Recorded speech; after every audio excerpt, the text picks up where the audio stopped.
The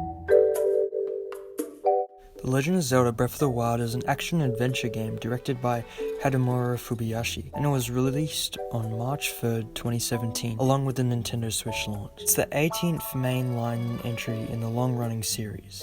I've spent roughly 215 hours with this game, and I can confidently say it is a must-play to all Nintendo Switch owners. As far as story goes, it's pretty bland. It follows your typical stock hero saves the world story, with Link once again having to save Hyrule from Ganon. I feel like there's a lot of missed story opportunities, and they could have done a lot more with the story to flesh out characters, especially considering this is the first entry in the series to have voice acting. Although, the story isn't the main focus of Breath of the Wild, rather it's the gameplay. Breath of the Wild follows a unique open-air gameplay. It gives the player total freedom of what they can do and where they can go.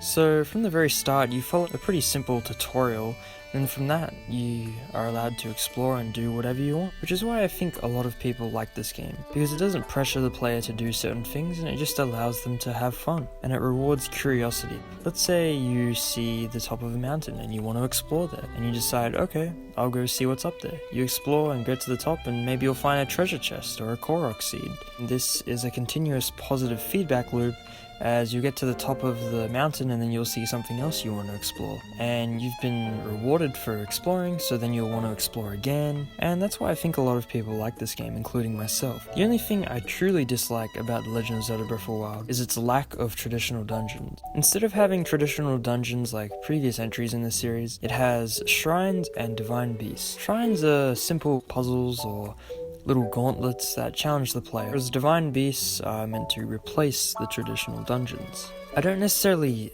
dislike the shrines and divine beasts, it's just the fact that they all have the same Sheikah designs, and after a while it can get very boring and feel the same, with the same music, gimmicks, and it overall becomes really repetitive. This is very different to the previous entries in the series. For example, Skyward Sword. You'd be exploring a mine, and the next thing you know, you'd be exploring an ancient cistern, and even a sand ship. They're very different. As far as music goes, Legend of Zelda Breath of the Wild isn't anything special. I get that the composers want to make it so it seamlessly goes into the background, but I wish they could have added something a little extra. Maybe boss fight music that's really groovy. At least something else, but it all kind of just is somewhat boring. The Legend of Zelda Breath of the Wild is no masterpiece, like many reviewers suggest. However, that doesn't change the fact that it's extremely innovative, which is why I think it gets a lot of the praise that it gets. The Legend of Zelda Breath of the Wild is a must-play for Switch owners. And before we wrap up this review, I'm just going to show my house in The Legend of Zelda Breath of the Wild. Please ignore the 720p quality, it's thanks to Nintendo not being able to have 1080p capture support. Thanks for listening.